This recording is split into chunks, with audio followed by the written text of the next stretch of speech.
আসসালামু আলাইকুম। আলহামদুলিল্লাহ 30 নম্বর দিনে আমাদের মুরগির অবস্থা এরকম ছিল, অর্থাৎ মুরগিগুলো প্রতিনিয়তই বাড়ছে এবং আমরা আজকে প্যারাভেট দিয়ে দিব, অর্থাৎ কৃমিনাশক ডোজটা করিয়ে দিব মুরগিগুলোকে। আমরা এই প্যারাভেটটা সকাল দুপুর রাত 3 বেলা দিয়েছি টানা। 3 বেলায় মোট 60 লিটার পানি খায়, তাই আমরা 3 বেলা মিলে 75 মিলি প্যারাভেট ইউজ করতেছি। সোনালী মুরগি পালন করে আমরা যা বুঝতেছি সেটা হচ্ছে এদেরকে ব্রয়লারের মতো করে পালন করলে হবে না, যে আপনি সবসময় খাবার দিয়ে রাখবেন বা সবসময় ঢিকায় ঢিকায় খাওয়াবেন। আপনি আপনার মুরগিগুলোকে একটা পরিমাপ অনুযায়ী খাওয়াবেন, দেখবেন দিন অনুযায়ী অটোমেটিক্যালি এদের ওজন বাড়বে। আমাদের খামারে তুষ শেষ হয়ে গিয়েছিল, তাই আমরা তুষ আনতে পাটোয়ারি মিলে চলে গিয়েছিলাম।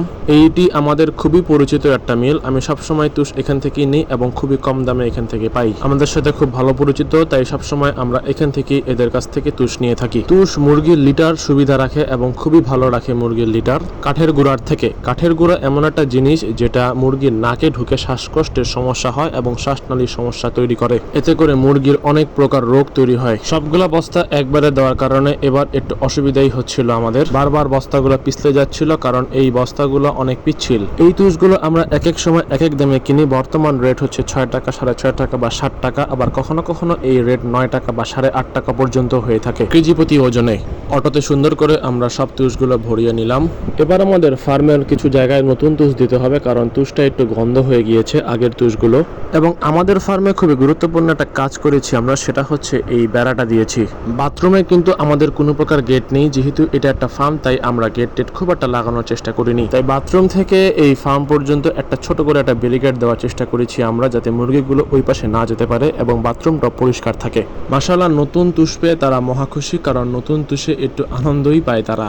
সবসময় ওইখানে খাবার খোঁজার চেষ্টা করে তারা। ক্ষুদির ধান মাঝে মধ্যে পাওয়া যায়, সেগুলো সব তারা খুঁটে খুঁটে খায়। সোনালী অরিজিনাল মুরগির কালার ঠিক এরকমই হবে এবং কালারের মধ্যে ভ্যারিয়েন্ট থাকবে খুব। এবং এই মুরগিগুলো পাইকাররা স্বাচ্ছন্দ্যে নিতে চায়, এতে করে আমাদের অঞ্চলে বিক্রি করতে সুবিধা। বাড়ির পাশেই মাশাআল্লাহ আমাদের ছোট্ট একটা পুকুর ছিল, অর্থাৎ ডোবার মতো আর কি।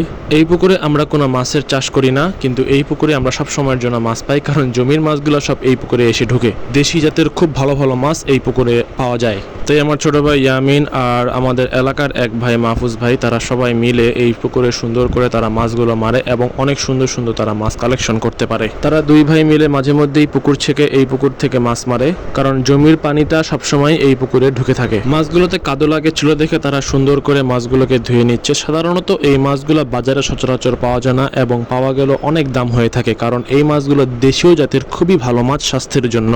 শোল মাছ, কই মাছ, ট্যাংরা মাছ আরও বিভিন্ন জাতের মাছ তারা এই পুকুর থেকে পেয়ে থাকে। এজন্য তারা ভালোভাবে একদম ফ্রেশ ভাবে মাছগুলোকে ধুয়ে নিচ্ছিল বারবার পানি দিয়ে, যাতে মাছগুলোতে কোনো প্রকার কাদা না লেগে থাকে। বাজারে যেমন এই মাছগুলোর চাহিদা এবং এই মাছগুলো সচরাচর পাওয়া যায় না, তাই সবসময় বরাবর এই মাছগুলোর দামও বেশি থাকে। যেহেতু বাড়ির পাশেই এই মাছগুলো পাওয়া যায়, তাই আমাদের আলাদা করে এই মাছগুলো কখনো কিনতে হয় না, আমরা এখান থেকেই সুন্দর করে খেতে পারি। তারা দুই ভাই সুন্দর করে বন্টক করে নিচ্ছিল।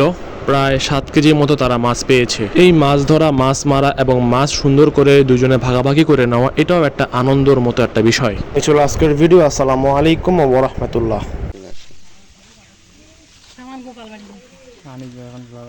কেমন ভালো অনুভূতি ভাই আমাদের পুকুর থেকে মাছ কিনে? খুব সুন্দর অনুভূতি, খুব সুন্দর মাছ। এই মাছ সচরাচর পাওয়া যায় ভাই? খুব সুন্দর মাছ।